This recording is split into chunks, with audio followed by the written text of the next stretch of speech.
¿Cuántas promesas te han hecho que no se han cumplido? Yo no te prometo un gran sueldo. Te prometo un trabajo fijo. No te prometo que siempre sea como el primer día. Te prometo que nunca te faltarán las fuerzas. No te prometo que todos tus compañeros resistan. Te prometo que se puede llegar hasta el final. No te prometo personas importantes. Te prometo personas que no saben cuánto valen. No te prometo que vayan a hacer caso de lo que digas. Te prometo que querrás repetirlo una y otra vez. No te prometo la comprensión de los que te rodean. Te prometo que sabrás que has hecho lo correcto. No te prometo que te vayan a pedir ayuda. Te prometo que te necesitarán. No te prometo una decisión fácil. Te prometo que nunca te arrepentirás. No te prometo un trabajo perfecto. Te prometo formar parte de un proyecto inolvidable. No te prometo que siempre vayas a obtener resultados. Te prometo que tu trabajo dará mucho fruto. No te prometo que vayas a tener grandes lujos. Te prometo que tu riqueza será eterna. No te prometo que siempre vayas a poder ser valiente. Te prometo que tu amor será más fuerte que el mío. No te prometo que puedas acabar con el dolor, el sufrimiento y la injusticia. Te prometo que estés donde estés, llevarás esperanza. No te prometo el reconocimiento del mundo. Te prometo una palabra eficaz. No te prometo seguridades humanas. Te prometo la certeza de que has sido elegido. Y te prometo que alimentarás al mundo.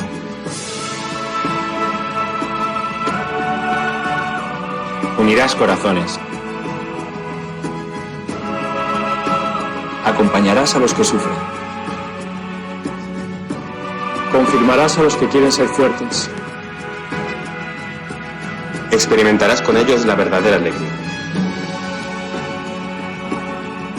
Sumergirás a los hombres en la verdad. Y serás sacerdote, testigo de Jesucristo.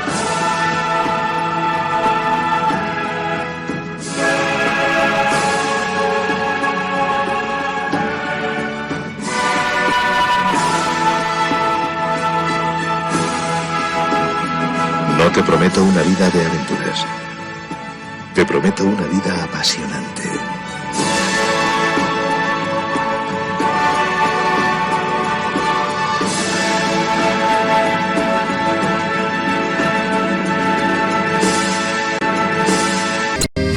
Jesucristo, Señor de la historia, que estuviste, estás y estarás. Sos presencia, esperanza y memoria. Sos el Dios de la vida hecho paz. Sos el mismo Jesús que estuviste junto al lago de Genesaret, y ante el hambre del pueblo exigiste, denle ustedes por Dios de comer.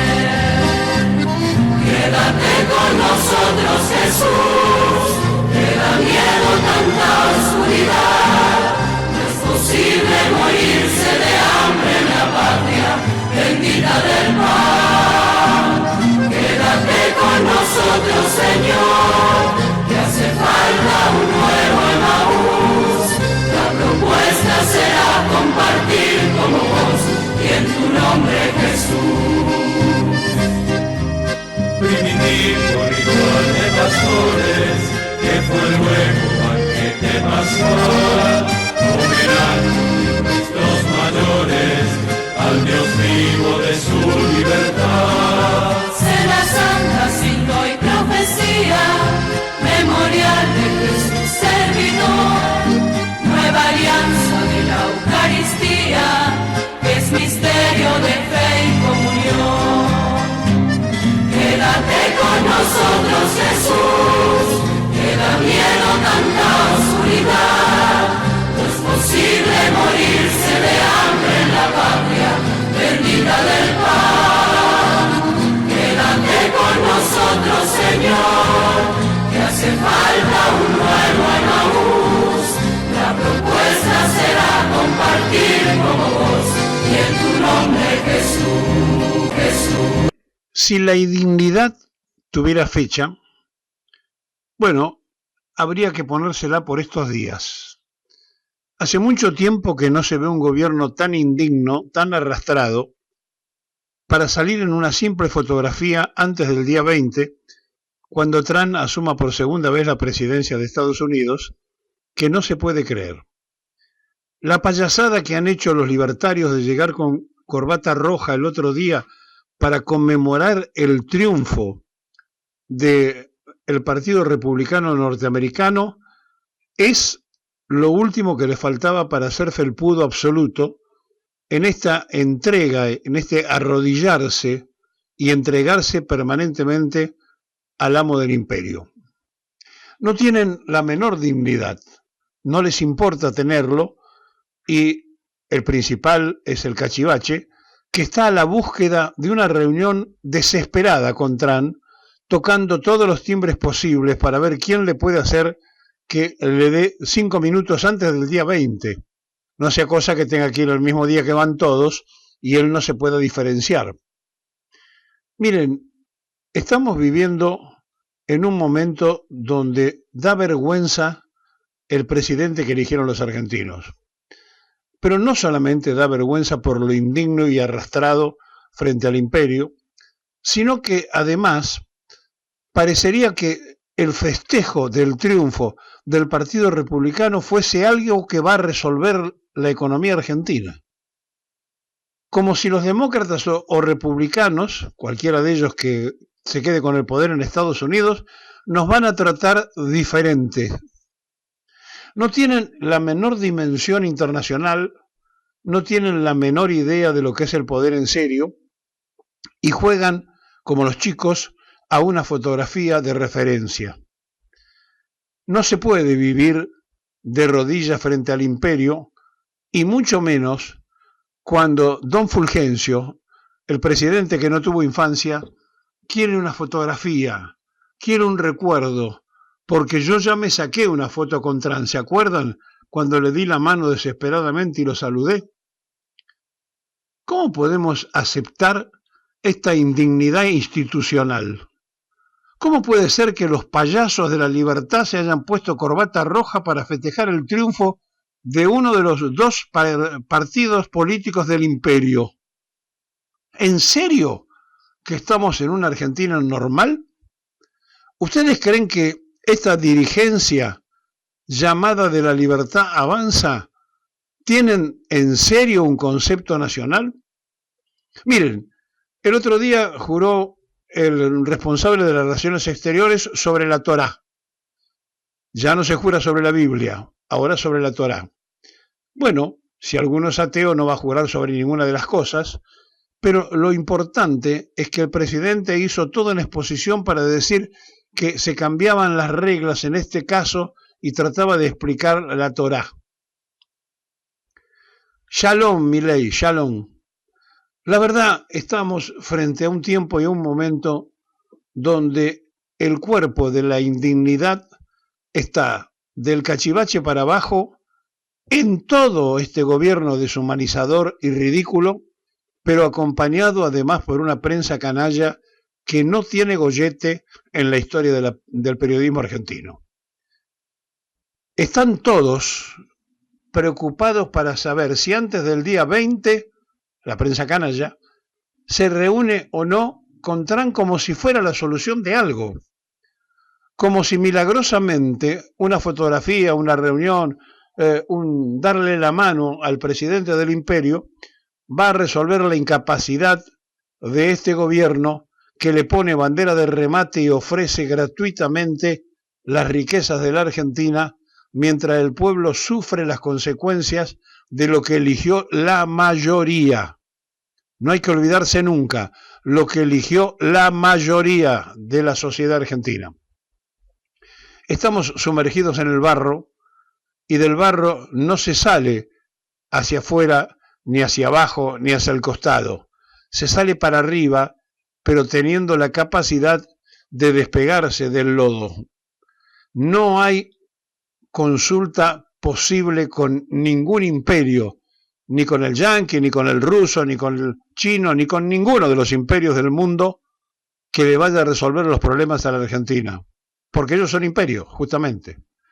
Y entonces, este presidente que se quiere poner de alcahuete de los yanquis, no tiene la menor dimensión de lo ridículo que queda ante el poder real.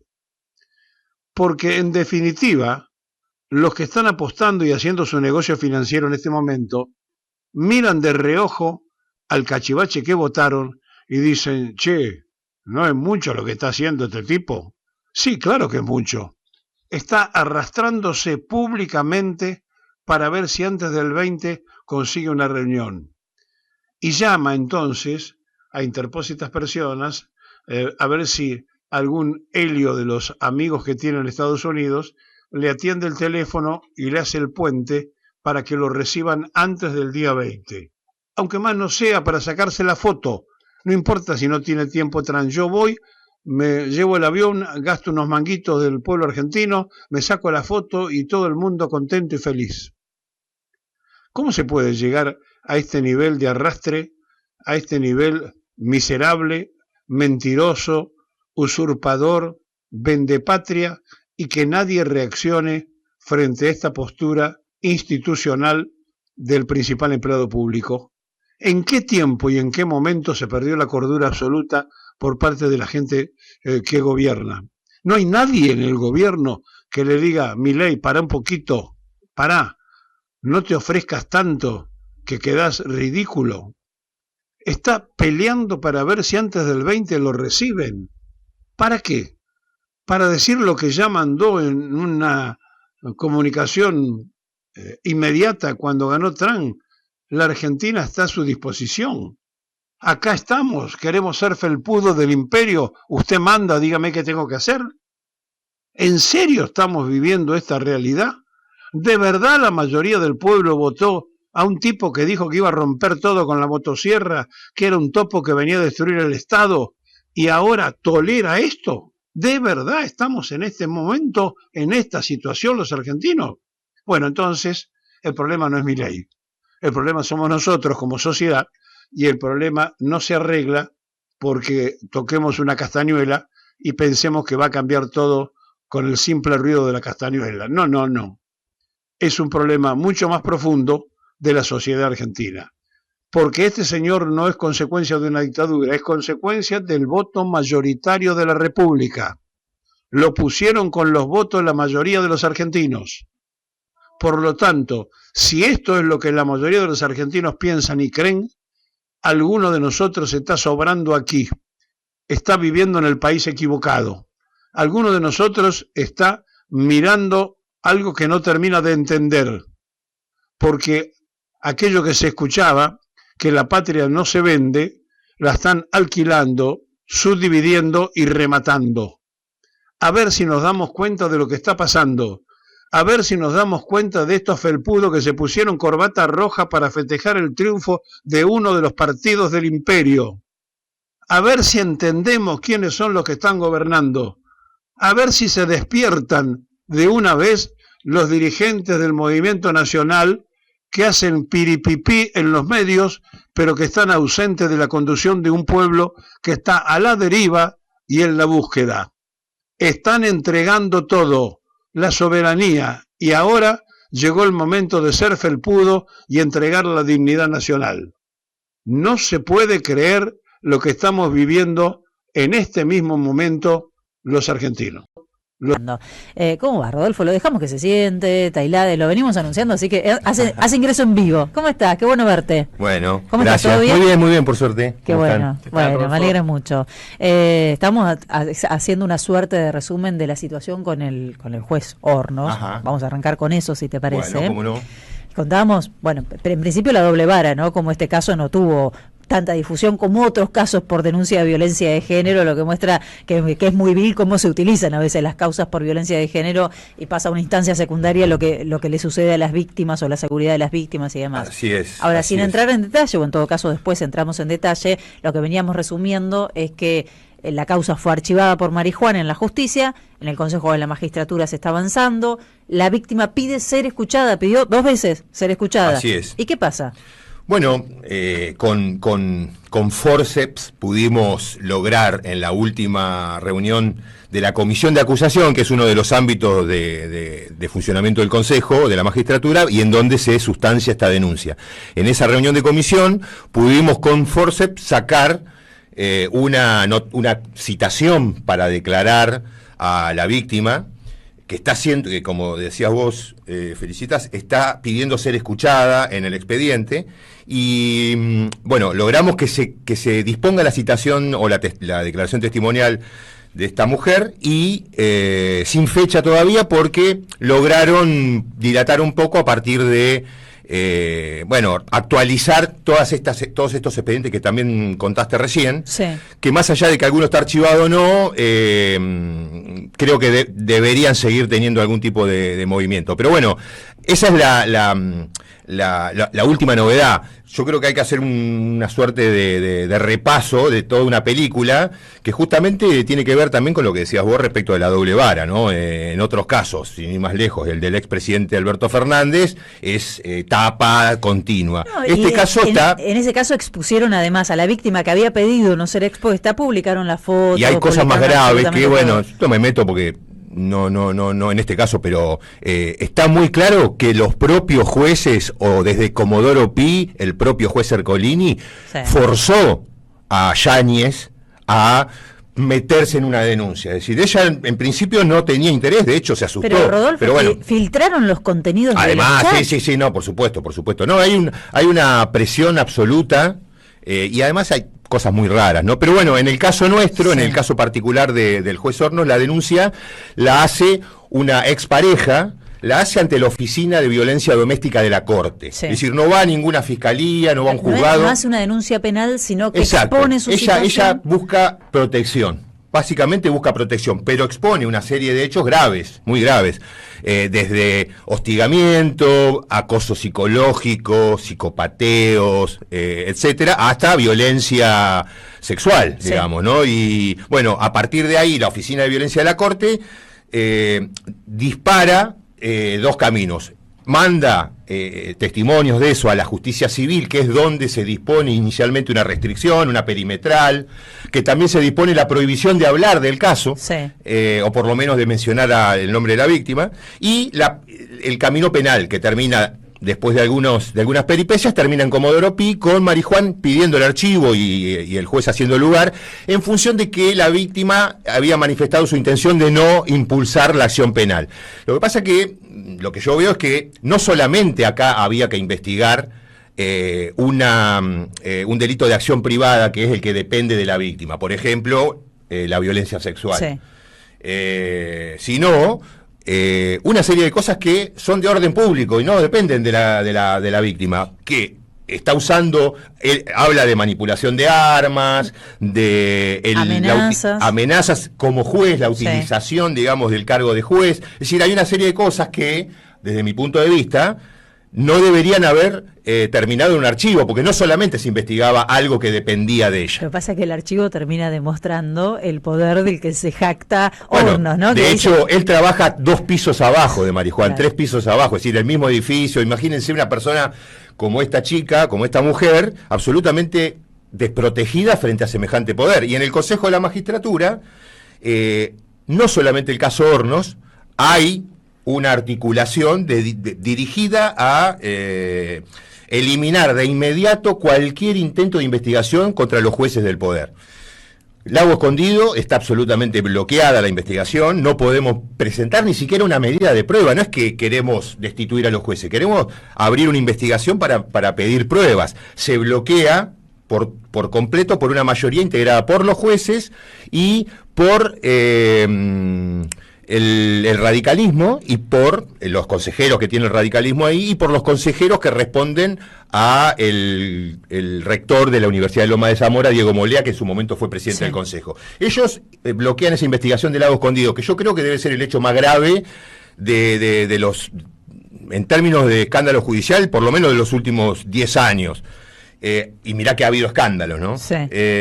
Y la otra investigación que se cerró de inmediato sin ninguna medida de prueba es la desvinculación de Ángelo Calcaterra de la causa Cuadernos, diciendo que fue un aporte ilegal electoral a la campaña electoral, cuando estaba en juicio oral por haber coimeado a funcionarios, o supuestamente coimeado a funcionarios. Bueno, ahí hubo un fallo absolutamente ilegal, hasta delictivo, diría yo, que lo benefició a Calcaterra, y la coalición cívica y Será Justicia, que es una agrupación vinculada al colegio de abogados de los represores.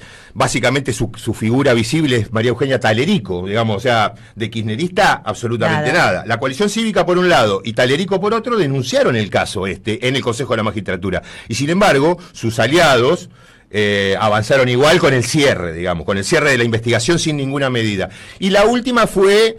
en este marco, digamos, de ofensiva contra cualquier investigación, es el archivo de la denuncia que hicieron los organismos de derechos humanos contra la jueza Díaz Cordero, que tampoco estaban señalando ninguna responsabilidad. Estaban pidiendo que se investigue si efectivamente era verdad lo que surgía de los chats de los diputados que fueron a visitar a los genocidas, de que la jueza Díaz Cordero estaba en contacto con ellos, que les podía dar una mano, etcétera. Bueno, todas esas investigaciones se cerraron. Lo mismo querían hacer con el caso Hornos, lo mismo querían hacer sobre qué base, que Marijuana había cerrado el expediente. Ahora, Hornos, nosotros recién repasábamos, era uno de los asiduos visitantes a Mauricio Macri, o sea, eso es uno de los jueces que responden al poder concentrado sin ningún tipo de duda. Y Hornos es un factor clave en la revisión de la causa vialidad y es uno de los que pide incluso un agravamiento de la pena. Bueno, de acuerdo a los, yo diría a los dueños de Hornos, Borinsky y Barrotaveña, Hornos, Borinsky y Barrotaveña, que van a ser los tres que van el miércoles van a anunciar la confirmación de la condena a Cristina. Los dueños de esos tres jueces son los hermanos Aguiar, los Mañeto, esos son los dueños de esta Cámara y de tantos otros, ¿no? Pero de esta sala en particular, así que no tienen absolutamente ninguna posibilidad de salirse del camino que les trazaron. De hecho, ya la Nación anunció que Barrotaveña va a pedir la confirmación de la misma sentencia que va a pedir o va a firmar la confirmación de la misma pena que le dieron en el juicio oral. Que Hornos va a pedir el agravamiento, como decías vos, y que Borinsky estaba a favor de reducirle la pena. Entonces, o va a salir como vota Barrotaveña, probablemente, o va a salir como vota Hornos, pero nunca va a salir como vote Borinsky. De todos modos, Borinsky puede pedir menos pena o qué sé yo, que no va a borrar la imagen que tiene. Se habla de una negociación, sería meternos en otro tema. No, ¿sabés qué se habla? Lo leí ayer en un sitio. Se habla de que Borinsky le pidió permiso a Julio César Zaguier para votar a favor de la absolución de Cristina. Eso es lo que dice una nota ayer. Y que ¿por qué quería votar a favor de la absolución de Cristina? Porque estaba garantizada la condena por los otros dos votos. En cambio, eso le servía a él para llegar a la procuración con los votos del kirchnerismo en el Senado. Vos fijate el delirio que... Esa es la negociación que están publicando en este momento. Yo la digo porque la leí ayer, me la habían dicho en otros lados. Pero bueno, esa es la justicia que va a leer, entre otras cosas, la sentencia, la confirmación de la sentencia el miércoles, y es la justicia que está siendo protegida por los mismos... Imagínate que Barrotaveña estaba siendo investigado por esta denuncia de Calcaterra y es miembro del Consejo de la Magistratura, entonces... esto es un bochorno. Exactamente, hoy sigue siendo el mismo bochorno que con el macrismo, ¿no? Y que nosotros obviamente no corregimos absolutamente nada. No. Rodolfo, te agarro de esa última punta que dejás del ovillo, que para mí tiene que ver con una incapacidad de los gobiernos nacionales y populares, incluso de Néstor, esta parte de tocar el Poder Judicial, ¿no? 12 años de década ganada y... en 2 meses Javier Milei propuso 2 pliegos para la Corte Suprema. Alberto Fernández, que en su asunción salió a agitar una posible reforma judicial y que lo que presentó era una modificación cosmética de 2 tribunales en Comodoro Pi. Uno ve lo que pasa en México y en 3 semanas Andrés Manuel López Obrador, después de dar una paliza electoral, se llevó puesta a la casta judicial, digamos, y ahora el año que viene van a tener que votar jueces. ¿Por qué en Argentina el proceso de democratización judicial fue tan paupérrimo con incluso gobiernos populares que avanzaron en otras cosas? Y yo creo que fue una mezcla de cosas. Por un lado, nuestra propia incapacidad para avanzar con seriedad y planteándonos objetivos razonables y cumplibles en torno a la democratización o si querés a una reestructuración, una oxigenación del Poder Judicial. Había cosas que se podían hacer, digo también con el diario del lunes, ¿no? Pero las reformas las famosas reformas del paquete de democratización del Poder Judicial, por ejemplo, no siguieron el camino de legitimación popular que siguió la ley de medios, por ejemplo. Claro. Fue más de palacio la cuestión. Entonces, eran leyes buenas, seguramente hay muchas más y demás, pero era un principio, un inicio, que de la Casa Rosada fueron al Congreso, que se votaron con mayorías muy estrechas. Entonces, todo lo contrario a lo que pasó con ley de medios, que fue... se paseó por todo el país, se hicieron aportes, salió una cosa de la Casa de Gobierno y terminó en el Congreso con otra cosa mejorada por justamente todos los aportes de los foros que se armaban en las provincias, y así terminó una ley absolutamente legítima, votada por la inmensa mayoría. Los únicos que se opusieron fueron el macrismo. Bueno, ¿qué pasó con ese paquete de leyes? Con la ley de medios. Bueno, imagínate, con esa legitimidad se judicializó durante años, la Corte terminó diciendo que era constitucional, pero al final de un camino que terminó medio como dejando sin sentido todo lo que se había planteado. En justicia, el camino fue al revés, y por lo tanto, en 5 minutos, la Corte declaró la inconstitucionalidad de varias leyes. La más importante para mí era la del Consejo de la Magistratura, que la reforma que incorporaba consejeros por el voto popular, incluidos en las propias listas de los partidos políticos, es decir, para blanquear una situación que existe. Pero eso no salió, es decir, hubo, si querés, un error ahí en la estrategia, pero también hubo un montón de equivocaciones propias que nos llevaron a que nunca pudiéramos tener un real control del Consejo de la Magistratura, que es donde se define gran parte de las cuestiones vinculadas al funcionamiento del Poder Judicial. La Corte es otra cosa, que tampoco la pudimos resolver, pero acá nos enfrentamos frente a incapacidad de errores propios, frente a un dispositivo de poder fenomenal que es muy difícil de perforar, sobre todo esa alianza medios, que en definitiva representan al poder económico, poder judicial y la política, si querés, los sectores más conservadores tienen el poder real en Argentina, y es muy difícil, si no tenés una estrategia lúcida, con mayorías, etcétera, es muy difícil avanzar y si contra no tenés eso. coraje, peor todavía. Eso es el grande problema. Sí, pienso también, Félix, que incluso cuando se apostó a algunas estrategias, pienso incluso en Rosati en la Corte Suprema, o hablabas de Molea en el Consejo de la Magistratura, que es el representante del CIN, que debería tener una mirada un poco más popular, también falló. Exacto, sí, a ver, nosotros con Diego Molea, que fue presidente, en el Consejo fue época de Alberto, tuvimos, digamos, una buena articulación, etcétera. Pero el problema es que dejamos de ser los que, de alguna manera, conducíamos el Consejo por el hecho de ser oficialista, nada más, no por tener mayoría. Cuando dejamos de hacerlo y agarró la manija Rosati, bueno, Molea se acomodó ahí y demás, como todos los demás también, digamos, ¿no? Sé que estamos jugados de tiempo, no queremos tampoco abusar porque te tenemos hace un rato largo charlando, pero empieza a trascender que Javier Milei podría nombrar jueces de las Cortes. ¿Cómo sería? ¿A través de comisión? Bueno, es el nombramiento en comisión de miembros de la Corte significa los nombro por decreto hasta tanto el Senado los ratifique. La gran Mauricio, digamos. Sí. Ahora, poner en comisión a jueces es otra cosa. Poner en comisión a jueces, por ejemplo, lo quería hacer Guillermo Franco en la época de Menem, presentó un proyecto de reforma constitucional que tenía un solo artículo, o sea, un proyecto de necesidad de reforma que tenía un solo artículo. Poner en comisión a todos los jueces federales del país, que significa sacarlos de su función, desplazarlos, y decir, bueno, felicitas, la desplacé, pero es potable, la vuelvo a poner. Es hacer lo que quiera, saltear todo el procedimiento. Lo que quiere hacer, en principio, es designarlos por decreto a las resultas de que el Senado después ratifique eso, cosa que no lo puede hacer porque el Senado está en funcionamiento, en definitiva el Senado está en funcionamiento.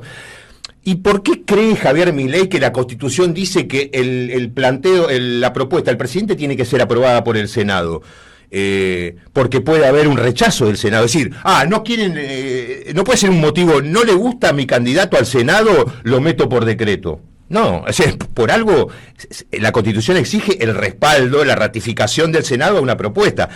Lo que quiere hacer en realidad es meterlos por le está funcionando esto, medio de decreto y después negocio para que me acompañe. El tema es que ahí se está acercando también a una colisión con la Corte, digamos, ¿no? Hay alguna, me parece que, porque claramente Rosati no ve con buenos ojos la llegada, sobre todo el hijo, no sé si García Mansilla, eso, Claro. pero sobre todo el hijo porque lo ve como una suerte de aliado de Lorenzetti en una lucha por el poder que tienen ahí, que es bastante vergonzosa también. Sí, sí. Bueno, veremos cómo sigue el episodio de la Así, corte. no, va a haber novedades. El año judicial estuvo medio tranquilo, pero ahora se agitó, van a mandar jueces. Pero bueno, el gobierno de Milei en términos judiciales todavía no es, digamos, previsible o no sigue los patrones que generalmente seguía la política. Así que bueno, vamos a ver qué pasa, porque evidentemente estos 150 jueces que quieren mandar tampoco van con negociación, digamos, van a lo que sea. Y él está buscando excusas para nombrar por decreto, ¿no? Mando y no me da. Bueno, pero macho, si tenés 7 senadores, no busques. ¿Qué querés que pase en el Senado si no negociás, si no Pero hay que ver cedés? cómo juega con Mauricio ahí, ¿no? Que está presionando cada vez más Bueno, para tomar la parece, sí, decisión. por lo que leo, tampoco está muy... Y él me muy- parece que tiene una idea bastante más clara de qué hacer con la justicia. Sí, no, olvídate. Ya a esta altura, en 9 Sí. meses, teníamos el Consejo de la Magistratura Sí. totalmente alineado en el sistema de persecución. El gobierno de Mauricio fue mucho más rápido en esto, sí. Por suerte, no está en esa todavía, ¿no? Gracias, Rodolfo, por visitarnos Bueno, y hoy, ¿eh? te Sí. digo, Feli, una cosa para cerrar y para la audiencia, no dejen de pasar por mi canal de YouTube. Ah, vamos, muy bien. Sí, el último video, la verdad que está andando muy bien en los últimos A ver. 4 meses, sí, con investigaciones sobre Bullrich. Es por ahí, ¿no? Hay que empezar a gestionarse de plataforma. Digo, no pasa en los comunicadores también. Exacto, comunicación donde la gente Sí. pueda entender más o menos claramente. Y el último hice sobre el PAMI, en realidad no un estudio sobre cómo se está gestionando el PAMI en términos macro, sino cómo está la Libertad Avanza se está financiando con las oficinas del PAMI a través de, digamos, de la contratación de cientos y miles de militantes de la Libertad Avanza, que son unos cachivaches impresionantes, pero que le sacan entre el 10 y el 25% del sueldo para el partido. Bueno, esa es la última investigación. Pero estamos trabajando en 2 investigaciones que van a dar que hablar. Primero, la relación entre la corrupción macrista Sí. y la muerte de este chico del cantante inglés, Sí. One Direction. Mirá vos.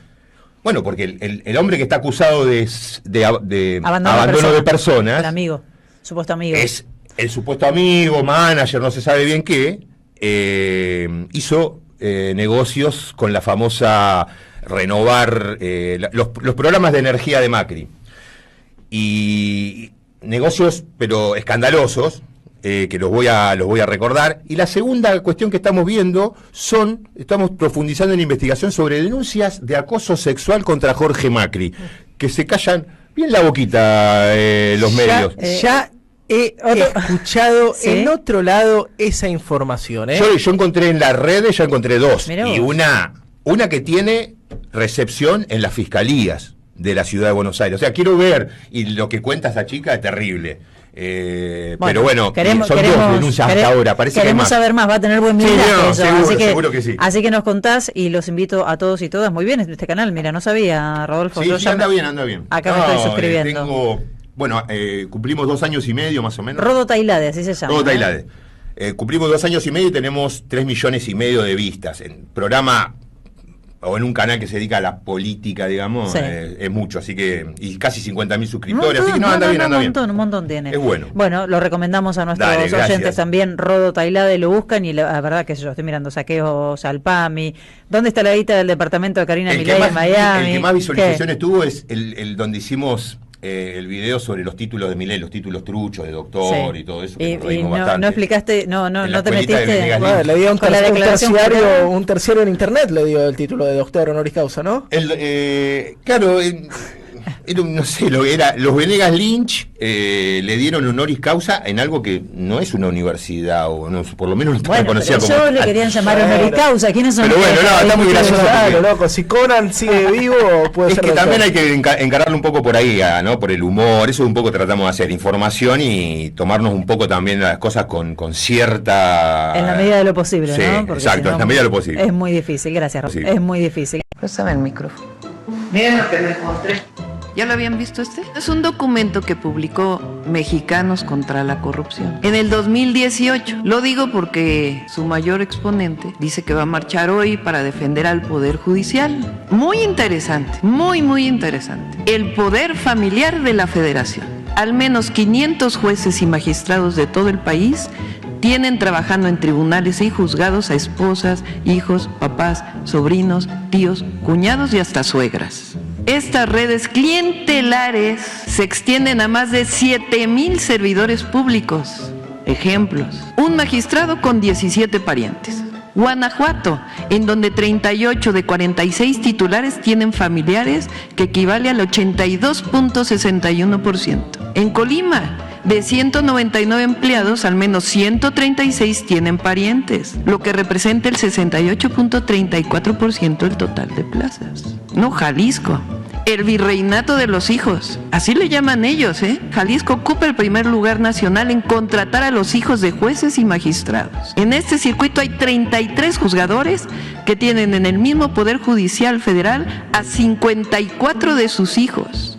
Nuevo León ocupa el segundo lugar nacional de casos de vástagos, con 22 jueces y magistrados que tienen 36 hijos trabajando en el Poder Judicial. ¿Cuál carrera judicial?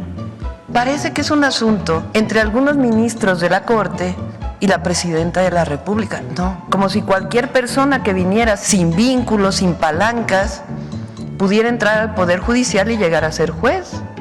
No, una revoltura de unas cuantas familias. Que no se nos olvide, la reforma al Poder Judicial, que hoy es parte de la Constitución, sale de una lucha contra la corrupción y los privilegios que imperan en el Poder Judicial de la Federación, por erradicar en México lo que tanto daño le ha hecho a nuestro país, que es la corrupción. El nepotismo es corrupción. Y que revise quién va a marchar el día de hoy y todos sus seguidores, que no son muchos por cierto, este documento.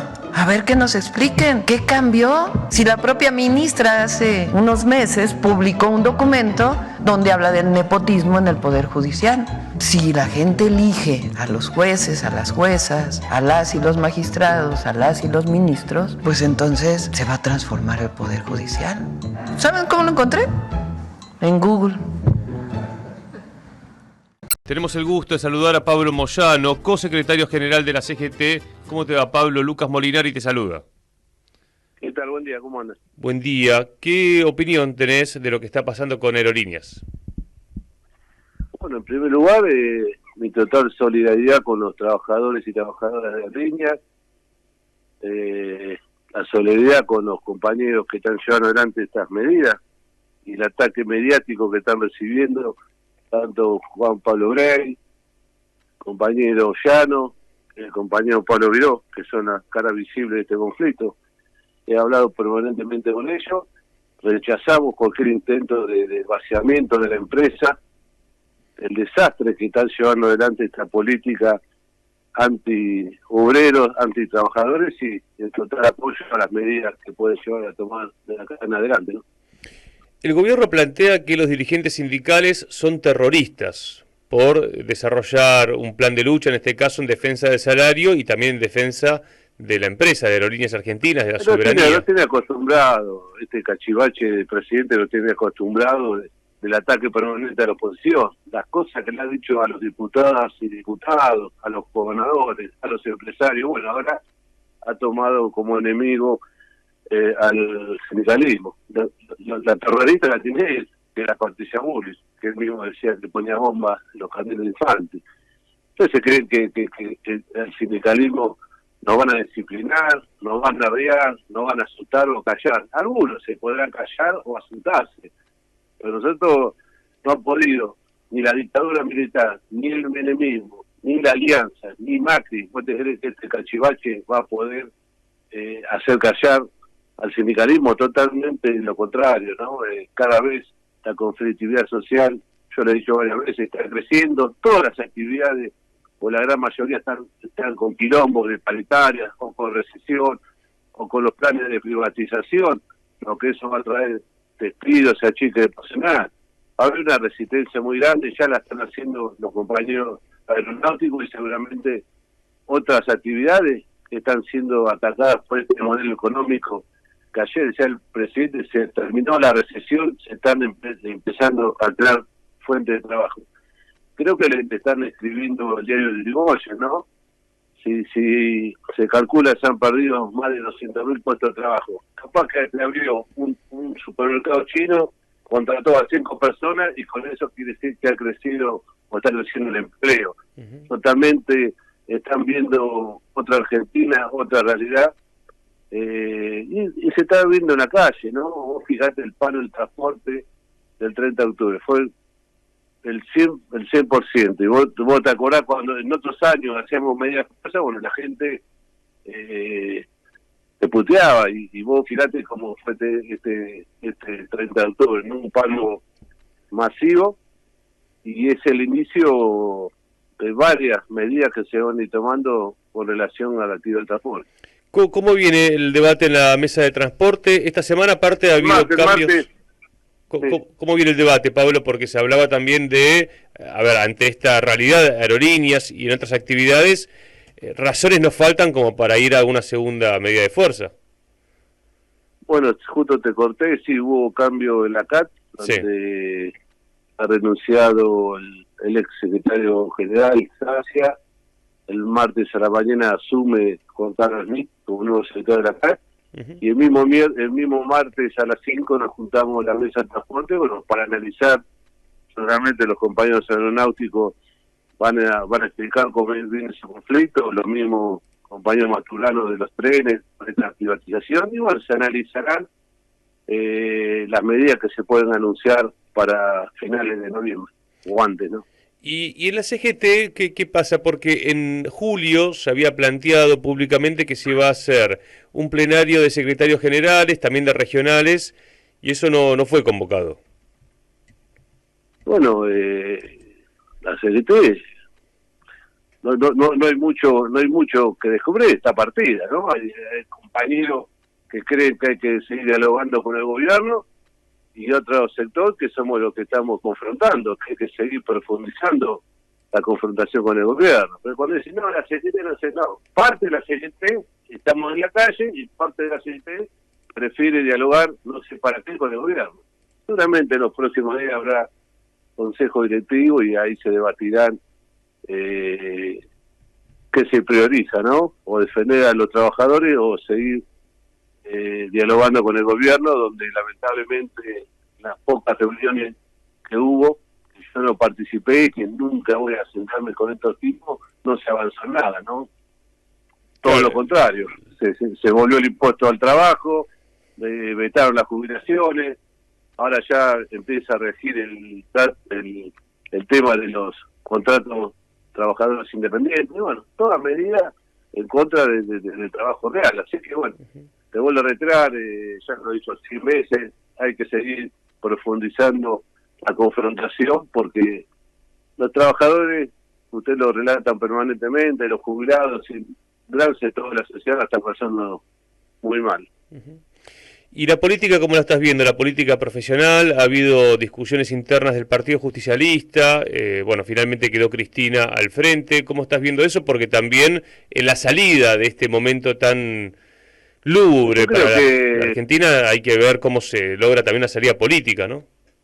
Por supuesto. Bueno, yo fui uno de los más críticos hacia esta interna. Era más importante si 2.000 o 3.000 avales de Quintela y no lo que está pasando en el país con un paro del transporte y las problemáticas que hay en distintos sectores. Bueno, ya pasó, quedó Cristina, seguramente convocará a todos los sectores del peronismo, acompañaremos esa gestión del frente del PJ, y bueno, pero queremos la unidad con todos, ¿no? El enemigo no es Axel, el enemigo no es Cristina, el enemigo es Milei. Si no entendemos eso, bueno, creo que estamos mirando para otro lado. Creo que es necesaria la unidad total del peronismo en todas sus ramas, ¿no? Sindical, movimientos sociales, y creo que después pasada esta interna, bueno, de una vez por todas se convoque a todos los sectores y volver a hacer el peronismo el año que viene, la posibilidad que la gente exprese esa bronca que hoy siente contra este gobierno, que el peronismo nuevamente vuelva a hacer que la gente vuelva a creer, ¿no? Pablo, en diferentes momentos de la historia argentina de resistencia a gobiernos gorilas o a dictaduras, el movimiento sindical construyó programas como Huerta Grande, La Falda, CGT de los Argentinos, los 26 puntos de Ubaldini. Recuerdo en el macrismo que ustedes construyeron todo el movimiento 21F. ¿Pensás que es una etapa como para también volver a discutir qué hacer en la Argentina? Por supuesto. Tratamos a un año que creo que van a ser una de las elecciones más importantes de los últimos años, como va a ser la intermedia de legisladores. Imaginar, con 7 diputados y con 20 y pico con 7 senadores y con 20 y pico de diputados, el desastre y todo lo que ha aprobado el Congreso, con mayoría, bueno, arrasarían con los últimos derechos que quedan, ¿no? Por supuesto, esta convocatoria del PJ tiene que ser en serio, amplia, no sectorial, y bueno, que cada sector aporte para crear, como decís vos, un plan de gobierno. Creo que hoy la prioridad va a ser el año que viene, pero hablar de elecciones, viste, hoy con todos los quilombos que hay, parece medio muy lejano. No, te preguntábamos bien como proyecto de país, ¿no? Yo me acuerdo muchas veces que vos decías, conociendo la logística, lo que pasa con las mineras en Argentina, que es una de las actividades que hoy está así creciendo porque se está primarizando la economía, y vos contabas públicamente, ¿no? Es conocido, pero ustedes lo viven como parte logística, de cómo las mineras, por ejemplo, inglesas o del mercado común inglés, exportan y después con declaración jurada dicen lo que exportan. Es decir, hay una necesidad de recuperar el control del comercio exterior, ¿no? Como te lo conté a vos, se lo conté a todos, se lo contamos al gobernador en ese momento, Uñac, se lo contamos a Cristina, se lo contamos a Alberto. Bueno, si no hay voluntad política, está claro, yo lo he dicho, se llevan pero miles de toneladas de piedra de San Juan, las mineras inglesas, hay una de Holanda. Primero que te contratan camioneros chilenos por la mitad del salario, ahí te están robando el laburo nuestro. Y después te llevan pero miles de toneladas por Chile, se van a África y se lo procesan en destino. ¿Qué quiere decir? Que a los 3 meses con un papelito dice, mirá, de 20.000 toneladas de piedra hubo 100 gramos de oro. Y así pasa con las balanzas en el puerto de Rosario, San Martín. ¿De quién son las balanzas? De las mismas exportadoras. Entran, pero en plena cosecha entran 20-25.000 camiones. Ellos mismos se pesan sus productos. Crean pero toneladas de grano, y así pasa sucesivamente con la misma pesca. Nos cuentan los compañeros de los gremios de la pesca cómo se afanan las toneladas de pescado, y así lamentablemente vas perdiendo soberanía. Dime, quiero imaginar lo que va a ser el litio cuando realmente se ponga en funcionamiento la explotación del litio. Bueno, si los gobiernos nuestros, cuando lo denunciamos, no hicieron nada, ¿qué crees que haga? Yo llevo las pruebas, lo denuncio. Después la voluntad política y la decisión de controlar eso, ¿no? Pero bueno, es más fácil que un laburante pague ganancia y que hay otros tipos que nos chorean gran parte de la soberanía, bueno, lo dejamos que sigan haciendo lo que hacen. Bueno, de ahí va la pregunta del programa, ¿no? Y lo que el sindicalismo sí puede discutir como salida política, de, por ejemplo, tener un control férreo del comercio exterior argentino, que empiece a pesar, quien pese el mineral o sea el Estado argentino, ¿no? Pero ahí vas a tener que tener un presidente o una presidenta que diga, bueno, vamos contra esto. Bien. Hay que tener la voluntad también de hacerlo. Bien.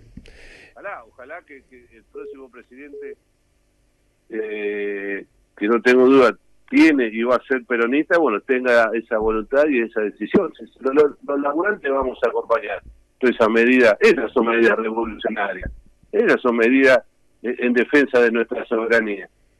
Si estamos diciendo, bueno, señores, no nos afanen todo, controlémoslo, pero bueno, es más fácil que el laburante ponga parte de su salario para bancar el presupuesto nacional, que verdaderamente poner lo que hay que poner y decirle a estos señores que no te sigan robando los recursos naturales. Bueno, todos hablamos de los recursos naturales, que hay que defender, lo que hay, todos lo decimos, pero nadie realmente, cuando tiene la posibilidad de hacerlo, lo hace.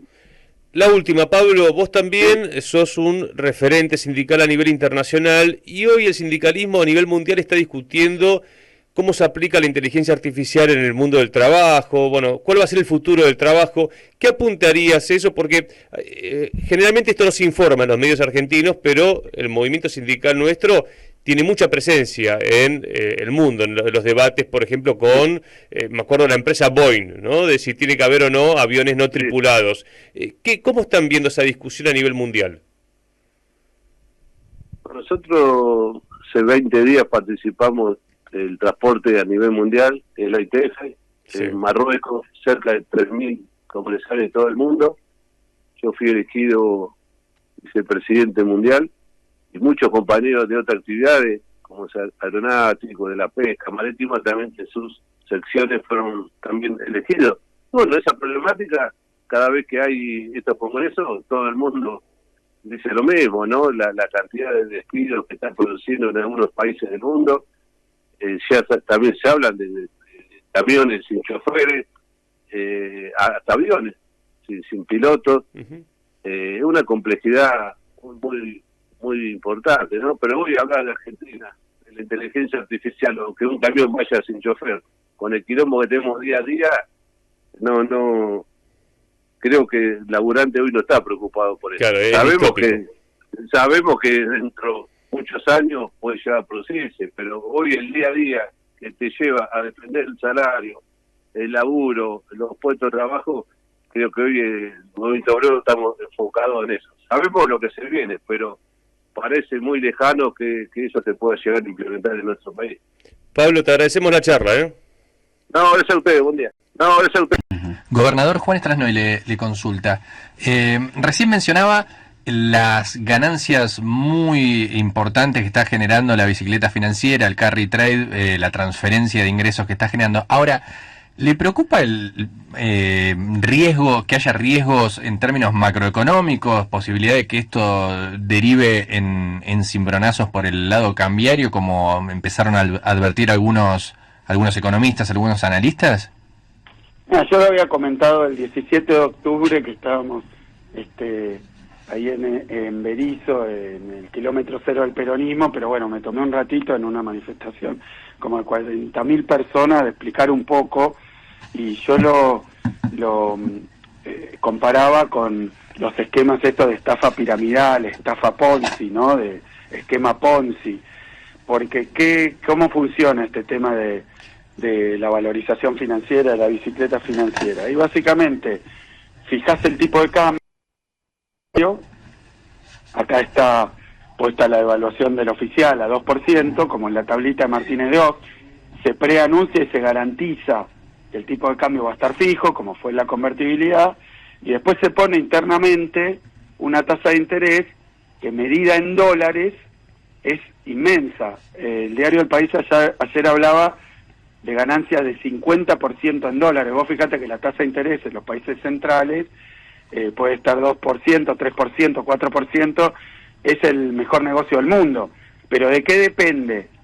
De que vos traés dólares, los ponés a interés en pesos, o sea, los trasladás a pesos, los ponés a esa tasa de interés, y después tenés que retirar los dólares.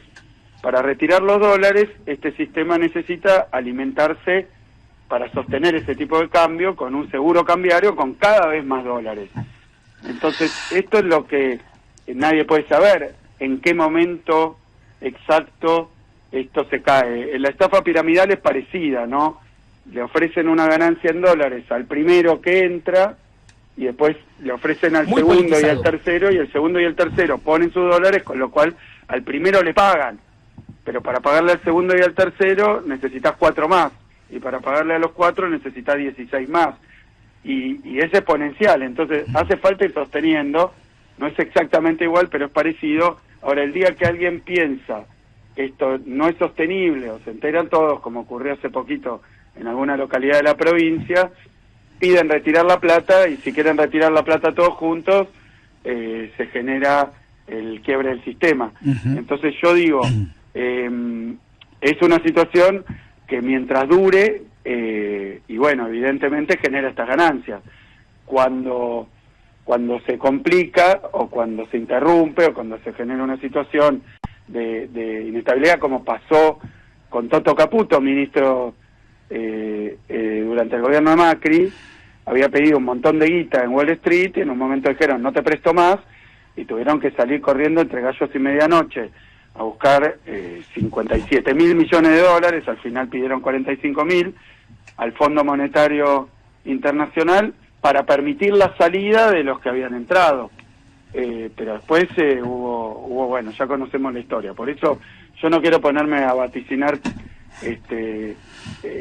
cosas de este tipo. Lo único que quiero decir es que estos modelos de especulación financiera te dan muchísima ganancia, por eso recomiendo la nota del país, porque lo ven desde afuera, claro, con una claridad que tal vez los que están asociados a este esquema no lo quieren decir desde adentro. Totalmente.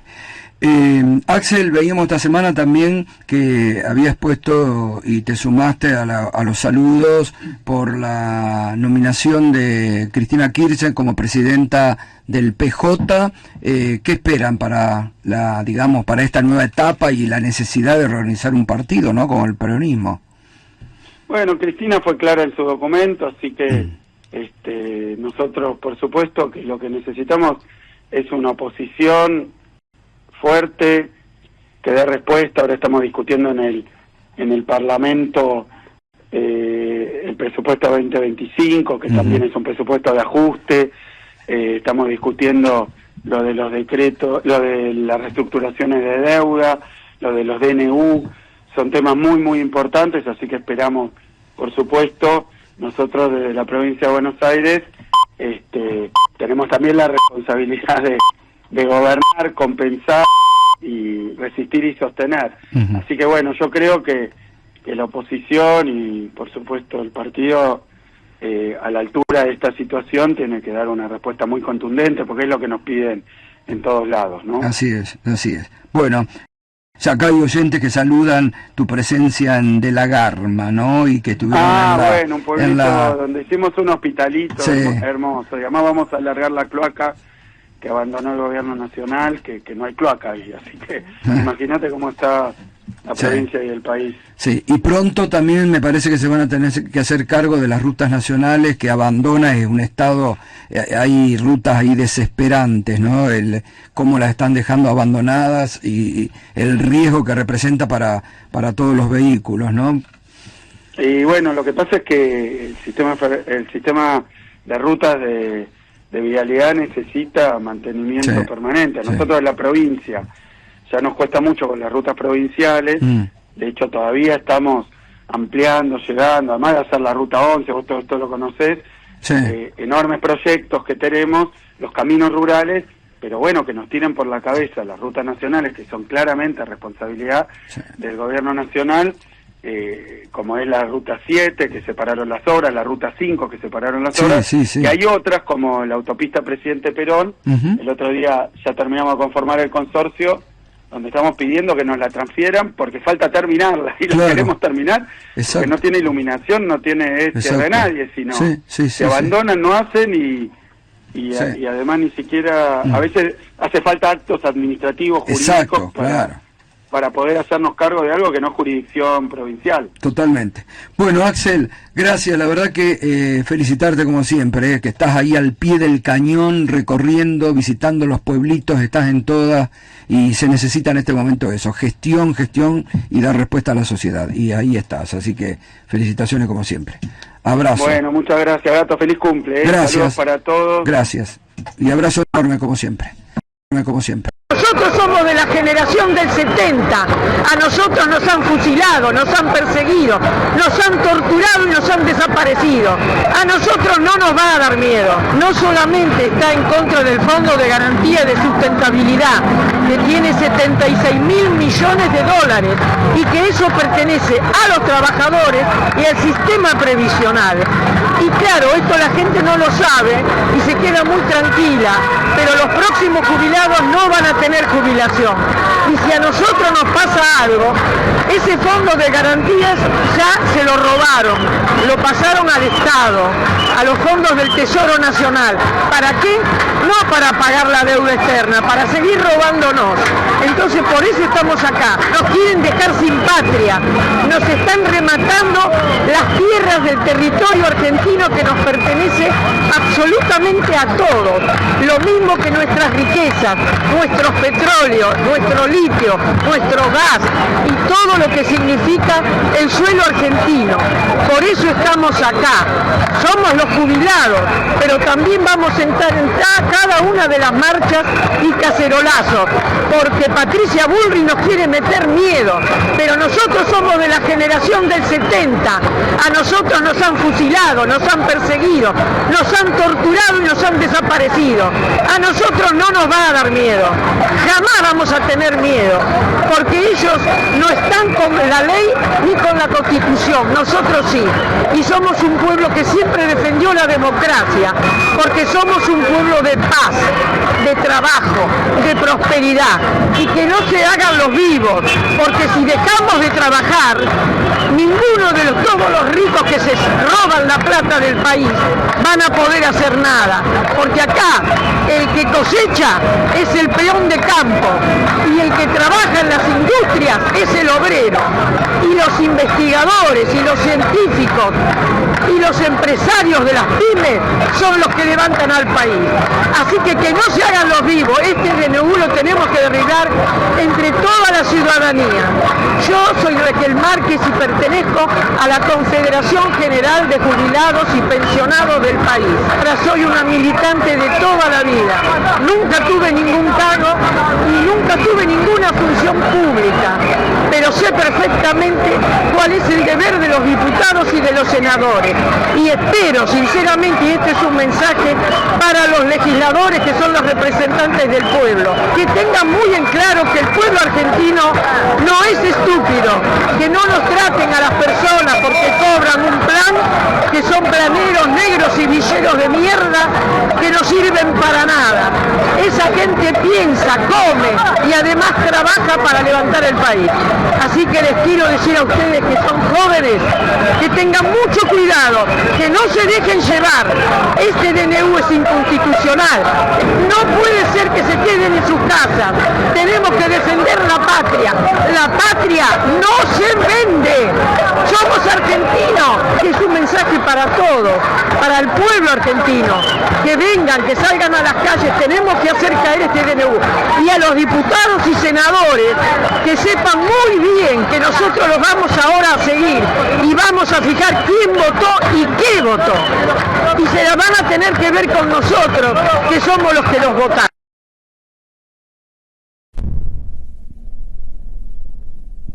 Pueblo que escucha, únete a la lucha. Pueblo que escucha, únete a la lucha.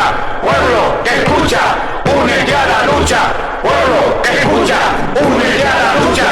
Pueblo que escucha, únete a la lucha. Pueblo que escucha, únete a la lucha. Pueblo que escucha, únete a la lucha. Pueblo unido, nunca vencido. Pueblo unido, nunca vencido.